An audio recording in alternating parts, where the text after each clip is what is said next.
Welcome to the Lord of the Rings Lorecast, the show that explores the background of Tolkien's amazing world from the very beginning.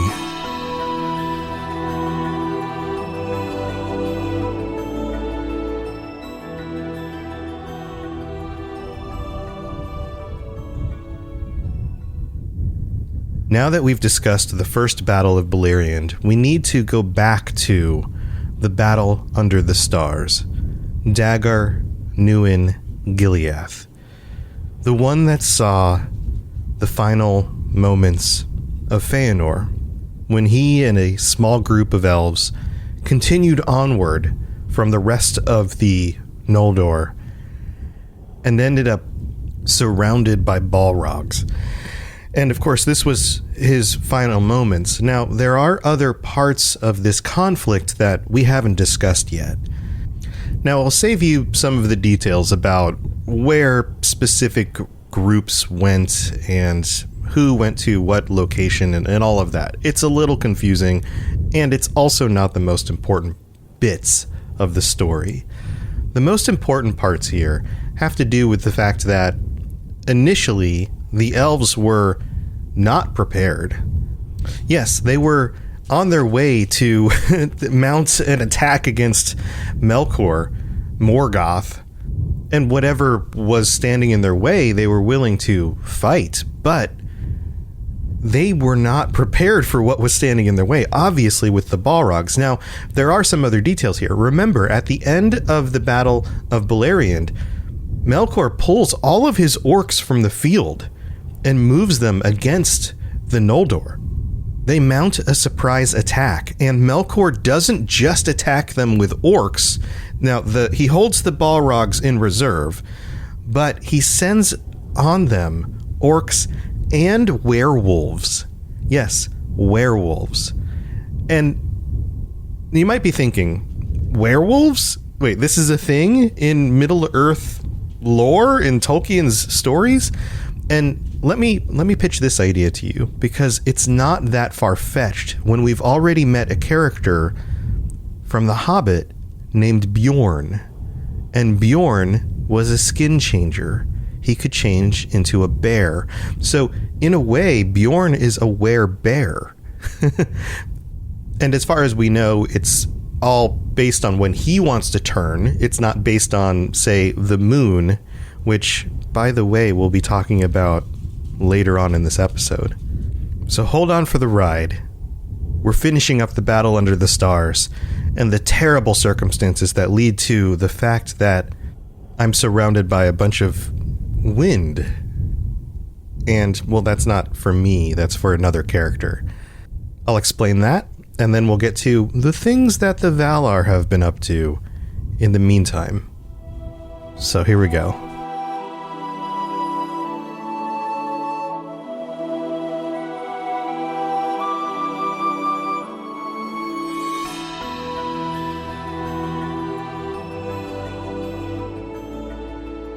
At the moment of Feanor's death, he curses Angband, the fortress of Melkor, 3 times, or in Tolkien's words, thrice, which is a great word. We don't use it enough. And at that moment, he knew that his elves, his children, the party that he had with him, on their own, in their own power, would never be able to throw down the Dark Tower. That Melkor was too strong. That his forces were too powerful. So in that moment, in the moment of Feanor's death, he has the sense that the thing that he sought out to do, the thing that he drove his children to follow him into, may not ever really be achieved. And you can imagine the sorrow that he would feel in that moment. I mean, yes, he's about to die. Like, there's sorrow in that for himself. But in the thing that he catapulted everyone else into, I get the sense that he knows this is on him. This is his fault. And in that moment, when he dies, his body turns to ash. His fiery spirit reduces his fleshy form to ash, which is kind of remarkable when you think about it.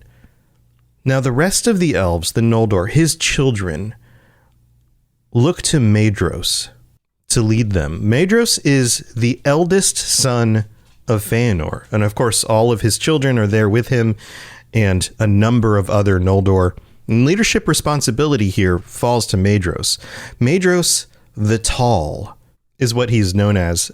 He also has a few other names, of course. The father name, and you've heard of this before, sometimes they get father names, was Nelia Finwë, so Finwë the Third. So he's the third oldest son in the line of Finwë, the grandson of Finwë. And his mother name was Maitimo, which means well-shaped one, which is going to be ironic in a little bit. Now, you might be wondering, okay, how many sons were there? We haven't really gone over all of that. And I'm going to give you a bunch of names just to kind of put them in your back pockets, but don't worry too much about the names right here. We have the next in line was Maglor, the minstrel, Celegorm, the fair, Caranthir, the dark, Curufin, the crafty, Amrod, and Amras. Now, you might notice here also that none of Feanor's children have names that start with F. This is one of those themes, right, where you end up with these echoes of names that are based around the parent's name and all of that. And every variation of these don't begin with F. So that's kind of an easy way to remember. If some of these names come up and they start with an M or a C or an A, then maybe they are children of Feanor. So Maedhros is given responsibility of the party here, of the group, of all of these warriors who have traveled across the sea and are trying to mount an attack on Melkor. And he realizes that moving forward against the Balrogs to the fortress would be folly. So he pulls everyone back. And together they craft a structure that's kind of a makeshift fortress. They build a camp, they set up some walls, some barriers, some buildings, and they begin to determine what to do next. And while they're doing this, Melkor sends them a message. And I have to try to picture this in my mind. Like, what, a small group of orcs come up in their broken speech and talk to these powerful Noldor who are now fortified and bring a message. And they basically tell them that Melkor is willing to give up a Silmaril in order to end the conflict. Let's put this to rest. There doesn't need to be any more bloodshed. We'll both live peacefully in our own places, and I'll give you a Silmaril.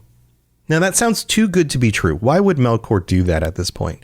And Maedhros isn't an idiot. He knows this. He knows this is a trap.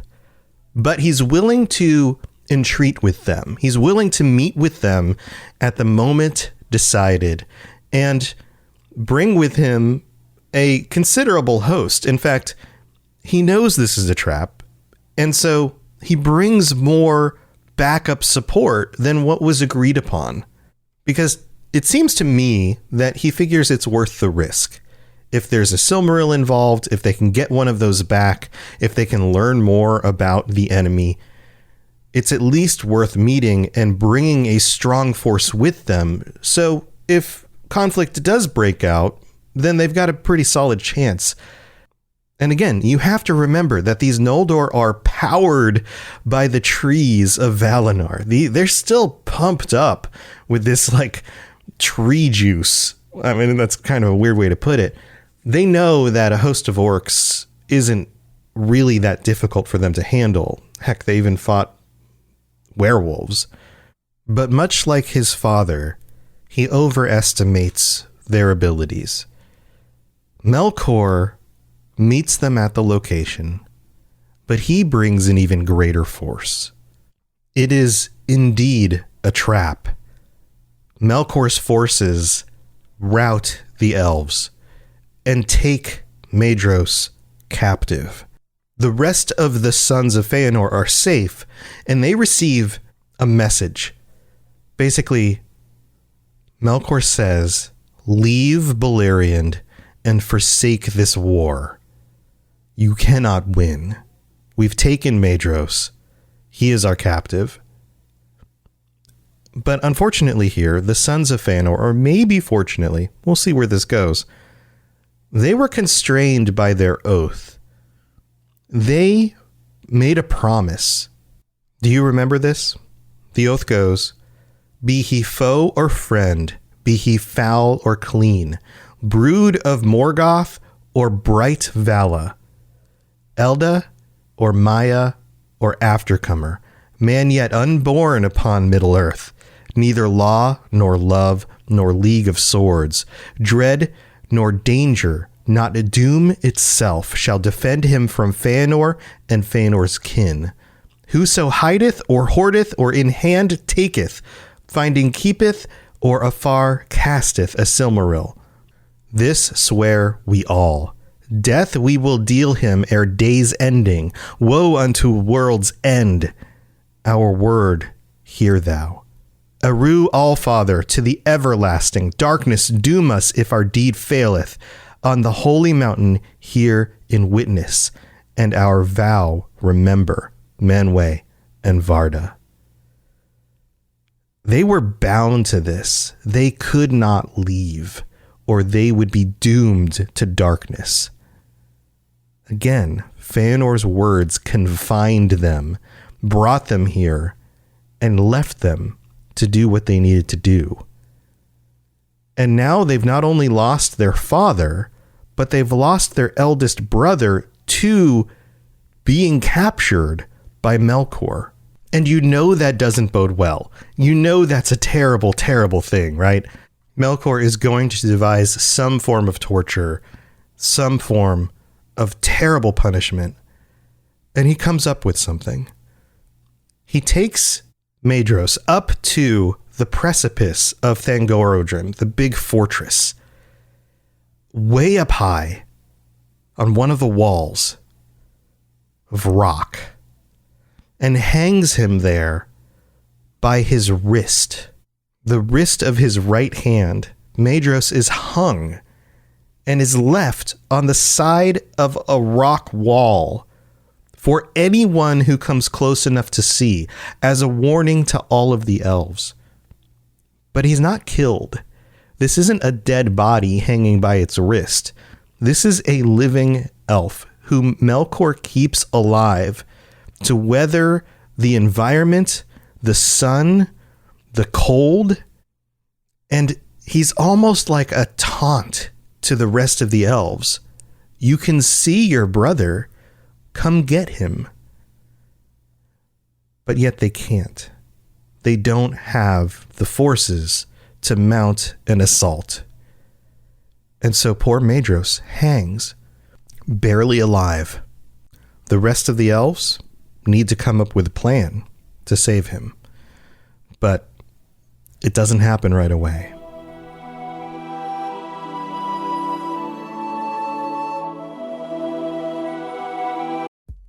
It's time for that spring reset. I'm taking a look at everything in my closet and figuring out that, oh no, this absolutely needs to go. And it's about time I replace things so that my clothes aren't older than my 15-year-old. Now you might think that they lasted that long because they were well made, but no, they're in terrible condition. Unlike the new jeans I just got from Quince. Jeans have always been my personal go-to because you can kind of wear them for lots of different things, but maybe they're not your thing. Maybe you're looking for, 100% European linen with insanely soft flow knit activewear fabric. It's definitely getting warmer, and their flow knit activewear is moisture wicking, anti-odor, and soft enough that you'll actually want to wear it every day. So pick out what you want. You can't go wrong because they have prices 50 to 60% less than similar brands. And like I said before, they are high quality. I continue to wear their clothes all the time, and I know that these new jeans are going to last me a lot better than the other things in my wardrobe. And on top of it, They look great. They're so comfortable. And I spent just as much on the jeans that I am now cleaning out of my wardrobe. So if you're looking for something better, just all around better, go check out Quince. So go do it right now. Refresh your wardrobe with Quince. Go to quince.com/ringslore for free shipping and 365-day returns. Now available in Canada too. Go to quince.com/ringslore for free shipping and 365-day returns. Quince.com/ringslore.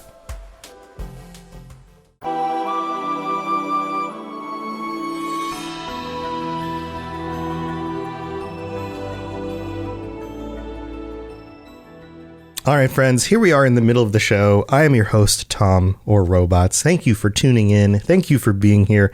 I really appreciate you guys. And I need to call out some new members of our Patreon because I really appreciate these people as well. Tyler B., Tristan P., and Larry have all signed up within just the last few days at a VIP tier level. This is the third tier. This is the highest tier. Thank you to all of you. Thank you so much. I really appreciate it. And thank you to all of our patrons at this point. 18 of you have signed up to help support me, and that is amazing. Thank you so much.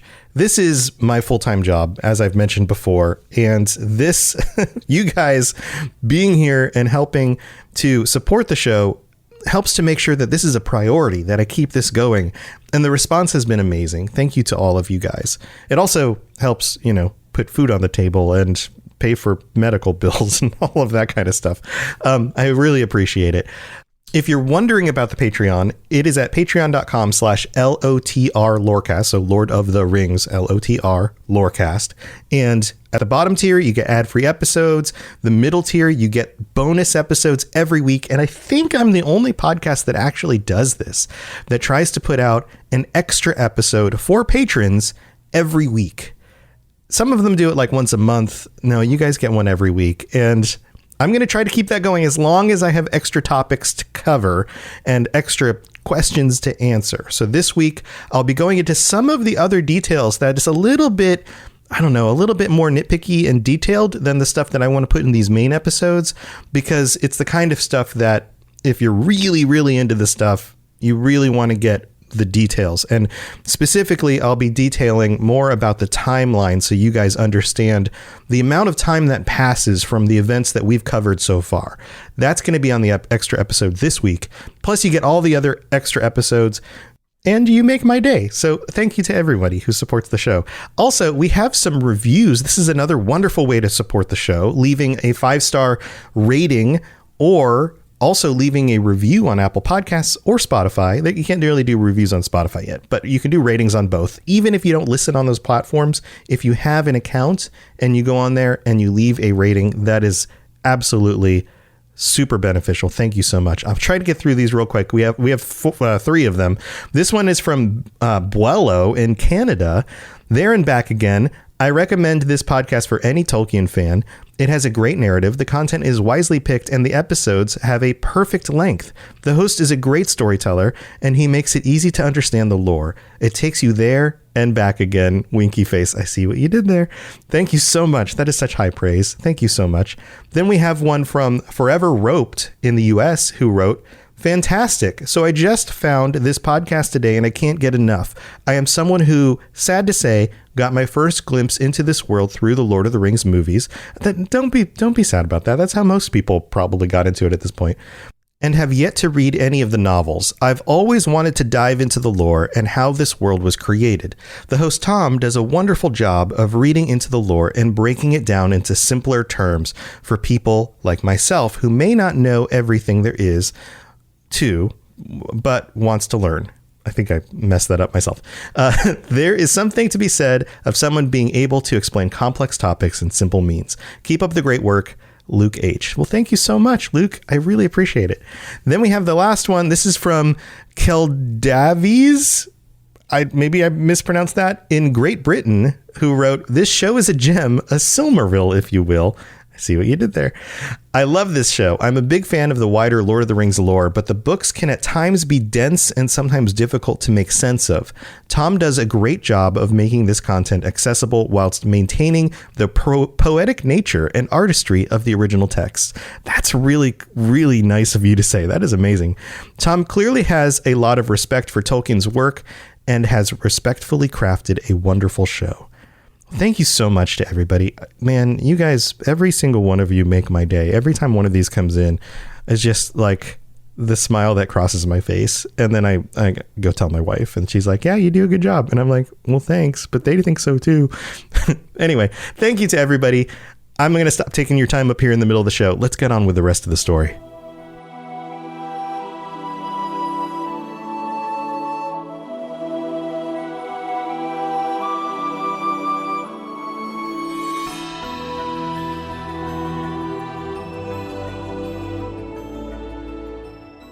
So in the meantime, while Maedhros is hung up on this wall, you might be wondering, what about the other elves? And I don't mean Feanor's sons and the Noldor that came over with them on the boats and burned the boats. What about the other Noldor, Fingolfin's group? Remember Fingolfin? Feanor's half-brother, the leader of the other group that got left behind, including Galadriel? Well, they were making their way across the Helcarax, the grinding ice, and they managed to do it, which is considerable because this was considered a pathway that would be very dangerous, and Feanor decided was worth killing his brethren in order to take their ships. Well, Fingolfin and his group are badass. Excuse the language, but I feel like that's a phrase that you can't replace with other words sometimes.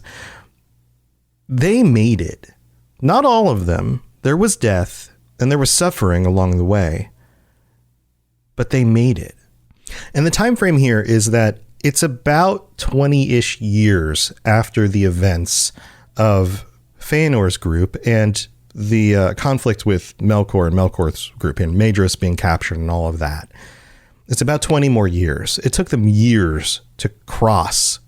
And think about it this way. They're moving from one continent to another, and all they have is their bodies. They don't have any vehicle. They're moving through very, very dangerous, difficult terrain. It takes them about 20 years. And during that same time span, there's the Valar. The Valar haven't been idle. They've been, of course, lamenting the events that took place, the leaving of Feanor and the rest of the Noldor. But they've also had to deal with the fact that the trees were killed. And everything that we've been talking about has been happening again in the darkness, under only the light of the stars. And we have this habit of picturing events in sunlight because that's how we exist in our world. But I always want to remind you, from the time that Feanor leaves Valinor all the way through to the events of Maedhros being hung on that wall, all of this is in the dark, which is beneficial to Melkor's forces. And the Valar know that they need to do something about this. So they go to the trees, and they notice that each of the trees has left something that they can use. Talpirion, the silver tree, has a last flower that survived the attack of Ungoliant. And Laurelin bore a single fruit. These trees actually acted like real trees. They flowered, they fruited. And out of these two objects, Aule, remember the Vala, Aule, the craftsman, was able to construct the sun and the moon. Or I guess I should say the moon and the sun, because we talked about Talpirion first.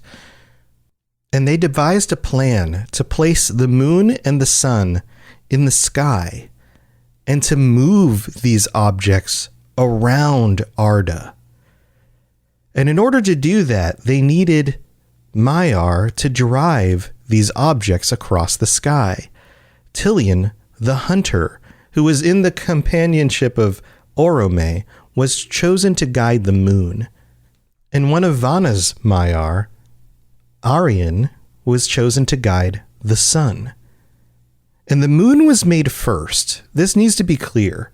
The moon, just like the stars, just like objects of the nighttime, just like the elves, the moon was created first and was for the elves because the elves enjoyed the starlight and the moon would not blot out the stars. It would give them their nighttime. And the sun was created for the men who had yet to come, because the Valar knew that would prefer to dwell in the light of the sun. And Melkor did not like this at all. The darkness was beneficial, and now there are two glowing orbs that move across the sky. Especially the sun, he despised. You know how when he goes to battle in The Lord of the Rings, he issues forth these clouds that blot out the sun? He does that for a reason. The orcs are more powerful in the darkness, and darkness occludes other creatures from seeing the things that he's doing. And here we have the moon and the sun lighting up the entire world. And Melkor mounted an attack on these objects, but he could not manage it. He was not powerful enough, and he failed.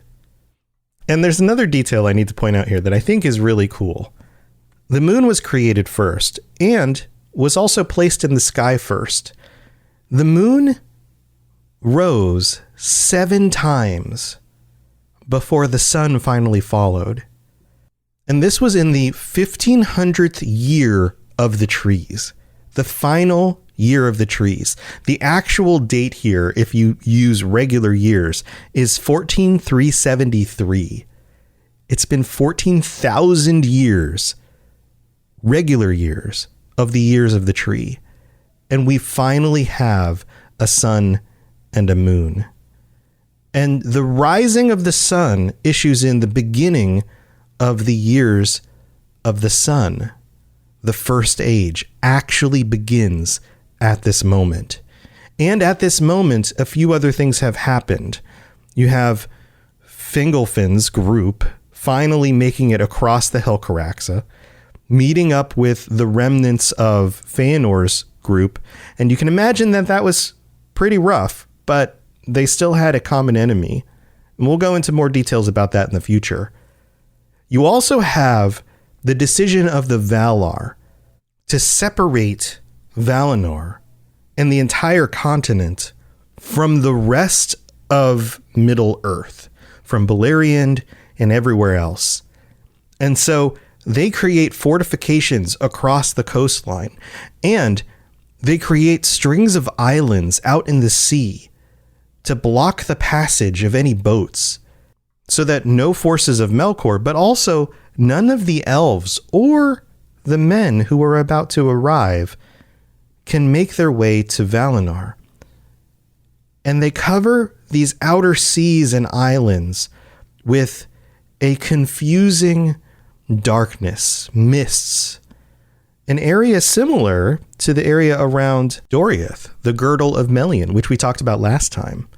The passage from the Silmarillion here is interesting. It says, and this is the very end of chapter 11, and in that time also, which songs call Nertale Valinoreva, or maybe Valinoriva, whatever pronunciation you like, the hiding of Valinor, the enchanted isles were set, and all the seas about them were filled with shadows and bewilderment, and these isles were strung as a net in the shadowy seas from the north to the south, before Tol Eressëa, the lonely isle, is reached by one sailing west. Hardly might any vessel pass between them, for in the dangerous sounds the waves sighed forever upon dark rocks shrouded in mist, and in the twilight a great weariness came upon mariners, and a loathing of the sea, and all that ever set foot upon the islands were there entrapped, and slept until the change of the world. Thus it was that, as Mandos foretold, to them in Ahriman, the Blessed Realm, was shut against the Noldor.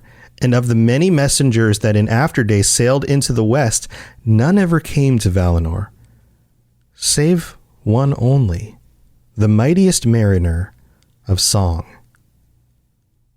And so Valinor is set apart from everywhere else. And we're told of a single mariner who makes their way through the shrouded mists. But we'll get to that in the future, because it's a good way further in the story. Now, there's one other detail here about what occurs right at this moment, right at the beginning of the First Age.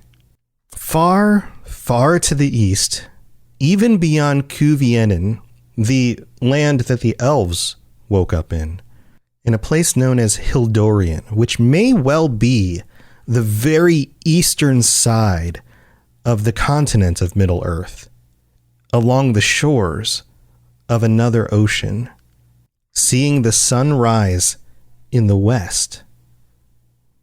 The men awaken, and they begin to wander the continent and head toward the west, toward Beleriand, toward the kingdoms of the elves, but also the danger of Morgoth. Thanks for listening to the Lord of the Rings Lorecast. If you'd like to learn more about other fantasy worlds, check out my other podcasts, The Elder Scrolls Lorecast, The Witcher Lorecast, and more at robotsradio.net. If you'd like to reach out, I'd love to hear from you. Send me a note on Twitter at robots_radio, or join our amazing community on the Robots Radio Discord. There are links in the show notes, or just search Robots Radio Discord, or find the link on robotsradio.net. I'll see you next time.